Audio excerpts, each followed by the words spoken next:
shame, releasing and expressing shame. Hello, I want to talk about the energy of shame today as we're coming off of what was quite an intense full moon. We're now in the waning phase. So, what's happening in the waning phase of the full moon is a process of clearing and release, being supported by the moon's energies to emotionally and physically release things in our body that we don't need moving forward. Working as a death doula, having had watched hundreds of people going through the process of completely releasing their physical vessel off of this earth, there's so many things that are involved in us releasing in order to be able to rebirth or create something new. And so, just like this is showing up in the actual phases of an actively dying person in the physical sense, this is also happening to us every month, emotionally, mentally, physically in our bodies, so that we can come into the new moon cycle in the next couple of weeks with more clear intention and feeling more alive and clear on how we want to move forward. So for me, what's coming up is shame, and I had quite a revelation with that over the last couple of days, where first of all, I just wanted to sit down with it, and I'm finding for myself releasing emotions or energies that are stored up more in our emotional energetic spaces, which shame is held in the sacral chakra, and that's where we carry all of our reproductive organs, our sexual organs, and not just being used in the sense of sex and pleasure, but this is where we're creating and using our life force to bring out new things into the world. So when that's clogged up with old energies, in order to move forward, it's been beneficial for me to sit with some of these things that are there and inquire about them so that they can be released. So shame was the first thing coming to me. And also I've actually been put into situations in my life in the last 6 months that are really triggering places for me to feel shame come up again, and experiences of things that I've experienced in the past that seemed very traumatic that actually like created shame in my body. So now that this is happening again, I'm having to look at it in a different way in order to let it leave the body so that I don't store that and continue on moving through the cycle of shame. So what came for me first was I decided to actually sit and ask the shame on a piece of paper what it wanted in my body. And at the end of this discussion, I'm going to share with you what came out of that and the little artistic version of shame that I created. I find that for myself, shame is more of a darker energy, right? And a lot of us don't really want to look at that or even acknowledge that it's there. And I'm actually fascinated by darker art and watching dark art expressed through dance and through music, poetry, writing, photography, anything that like actually depicts what shame is, but allows it to be expressed in a beautiful way. Because what I find that does for me is it allows me to actually tap into that emotion, looking at it in a different way that, some people find and are repelled by dark art. And perhaps that is an indication maybe that's a difficult place for them to get into. But anyhow, for me, in my experience with the visualization or the hearing, coming through music or words or however that's coming through, that gives me, in a sense, when I can tap into that energy and see it expressed differently, that also, in a sense, provides me a place of like feeling permission to be able to go into that place, because it's quite often in the outside world, we have these darker energies that we have to deal with in our body, and we're not always getting permission from people to go into these places and explore them. So that's my experience with artistically expressing, more difficult energies to be with in the body and to look at, and creative ways that are safe to experience and they're not harmful. So one of the ways in which, I just share a little bit like about when I was a kid, like I wasn't allowed to listen to music or to like Madonna was one of my favorite people to watch, and it was her expression. It seemed to like, it wasn't appropriate. It was bad, and so that, again, like moving into adulthood now, realizing that powerful expression of deep emotion is not bad. It's actually healing. And so there's that. So I want to talk about the ways that shame can show up for us, and it's shown up in my body and experience with myself and through my daughters, actually. So physical shame. This is body shame. This is where physical abuse can occur, and this can come in from our outside world, by other people, people that we don't even expect, people that we're supposed to love and trust, come in and do things to us that are physically harmful.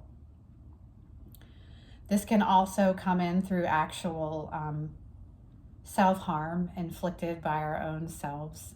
This can come in through so much shame being entrapped in the body that it's such a painful thing to look at, that some of us actually use ways of self-harm, cutting and various things to try to tap into to release that pain.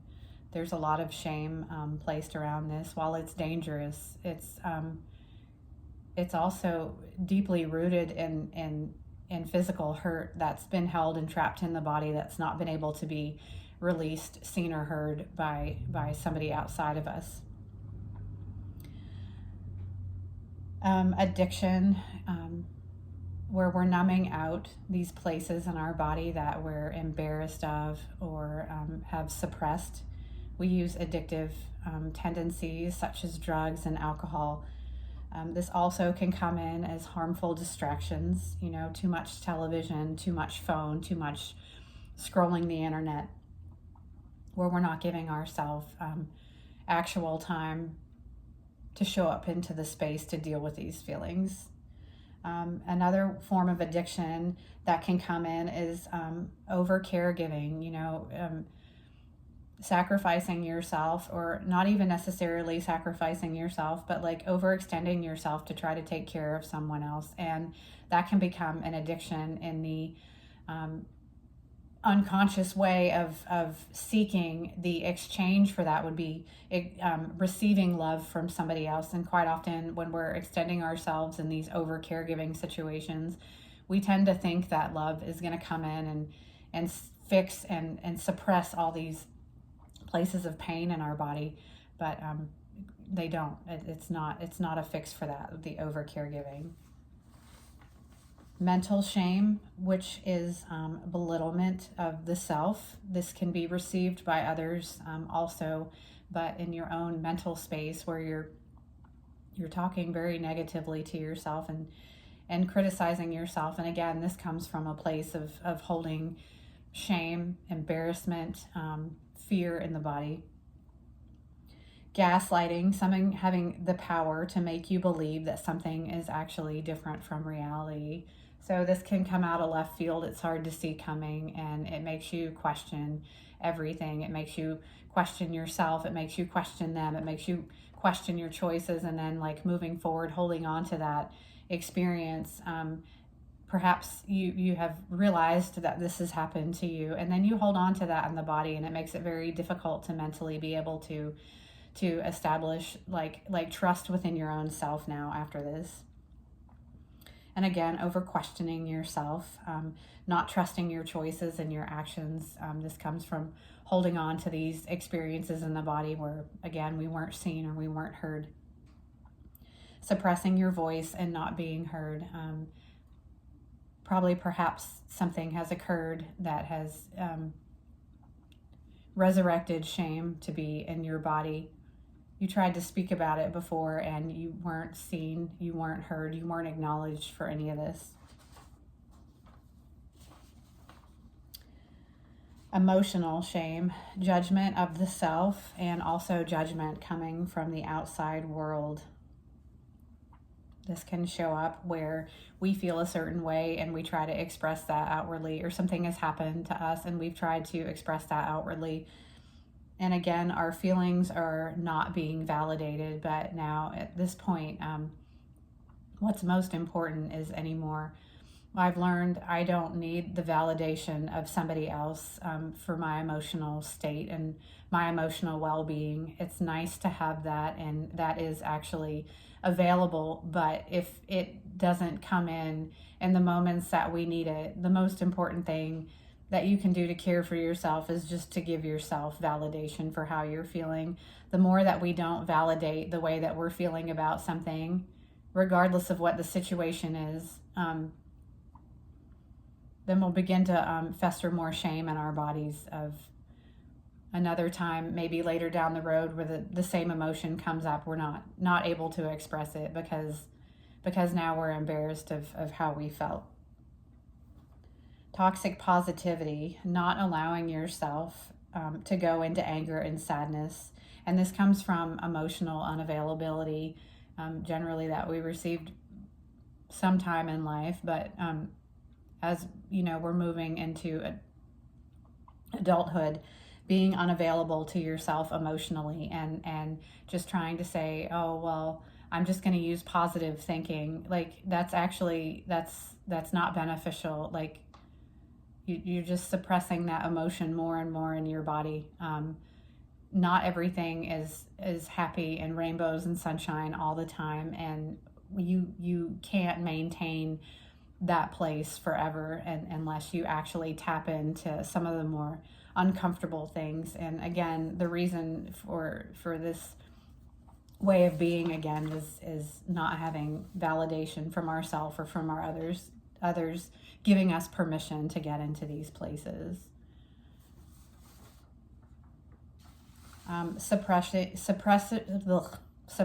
of feeling out of fear or lack of control through expression. So perhaps, we've been in situations where we have lost control of our emotions, right? And so then we hold on to those experiences. And again, like that feeling of embarrassment for having not been able to express something, in a more positive and healthy way, will create that shame around that experience, so that the next time going forward that you have something come up that needs to be talked about, heard, expressed, whatever it is, you're gonna not trust yourself to do that in a healthy way. Being belittled for your feelings, or told that you are not actually feeling what you are attempting to express. And this comes from if you're expressing this to a person, it's actually their own discomfort of not being able to be with whatever it is inside of themselves. We'll try to reverse that around on you. So then we hold on to that and we feel, again, more shame associated with our emotional well-being. Non-validation from the self or others. So that's why it's so inherently important to just kind of be able to tap into, no matter where a particular emotion is coming from, it doesn't matter. If it's there, it's there. It's because it needs to be seen and heard. There's something in your body that needs to be expressed. So to not validate that for yourself is just a perpetual blanket of deepening the shame that you feel within yourself. Sexual shame. This can originate from sexual abuse, and perhaps something occurred that you don't even recall that was a sexual abuse or a sexual assault. This can lead to situations that arise of being taken advantage of, not just sexually, but also emotionally, as this is where we carry our source creative energies, again, down in our reproductive organs. Sexual suppression from outside judgment that deems that sex or feeling pleasure as bad or inappropriate. Feelings of not being seen or being judged in your experience, in your expression of how you are presenting yourself physically.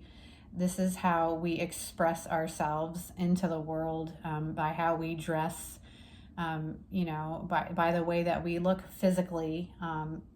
And this is, again, an area of sexual shame where we feel like we can't present ourselves to the world in which we feel is unique and authentic to ourselves, not just in our style, but in our choice of partner, our sexual orientation, all of these things being judged or being seen as inappropriate or bad. Like, what is that? What is inappropriate or bad?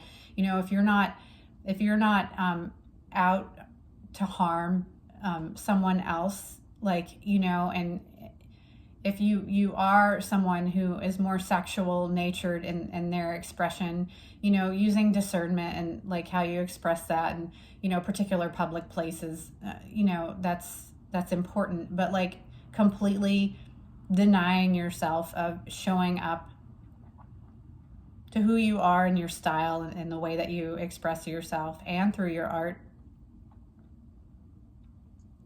is can be entrapped in having had gone through even this tiniest experiences of sexual shame. When I was a kid, I remember I was rolling around in the floor to a Madonna song in a dress, and like I was 8, and I got in such trouble for doing that because it was bad and it was inappropriate.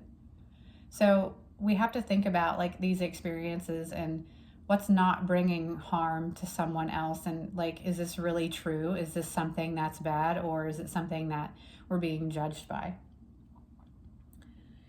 The inability to experience pleasure physically and intimately, to express our ability to trust our own innocence to remain intact. So coming from a place of having had my own invasion upon my sexuality without my permission, it's created an embarrassment and a difficulty in showing up in physical pleasure, not just sexually, but like receiving it in any other capacity, because it creates this fear of if I give this part of myself away to someone else or to an experience, is my innocence going to remain intact? So those are the ways that I've found that shame has showed up in my body. And, I've gone through life using all kinds of ways to suppress it and to ignore it and pretend that it's not there. And, it when it's ready to come out, things happen to trigger it out. And, it can also get stored in the body. It can create health issues, particularly in the lower back and reproductive organs. I've recently been, as I've been being triggered in my own shame, I've had a lot of discomfort and stickiness kind of in the hip area. And that's where we hold our shame and our trauma, is in our hips. So, any kind of good, healthy movement in that area, but also just really like sitting with it and acknowledging it. And again, I present that I asked the shame what it had that it wanted to say to me. The other ways that I have, found good expression through my sexual and emotional and mental shame has been through writing and art and moving. And I like to bring my unique weirdness out in strange and dark ways. And again, that gives me permission to like tap into that energy and to know that it exists, and then to give it a release to come out. And we don't have to do that. I'm in a place where I don't mind doing and expressing some of my artistic stuff out in public that some people would be like, what the hell is she doing?